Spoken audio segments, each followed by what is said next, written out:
take mine and end this. Top 3 underrated Marvel characters. Number 3, Silver Surfer. I will no longer serve. This is the end. You gotta go. Si Norrin Radd o mas kilalang Silver Surfer, isa sa makapangyarihang alagad ni Galactus, entity na sumisipsip ng energy ng mga planeta. Ang nagbigay ng kapangyarihan kay Silver Surfer at trusty board nito bilang proteksyon niya sa pakikipaglaban. Number 2, Onslaught.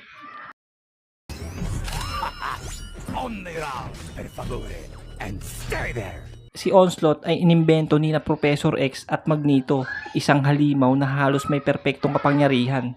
Kayang mag-mental manipulation at i-absorb ang mga powers ng iba't ibang karakter sa X-Men. Naging sangkot ito sa pagkamatay ng Avengers sa comics. Number 1, Destroyer. Ang Celestial ay isa sa makapangyarihan at malakas na uri ng karakter sa Marvel Universe.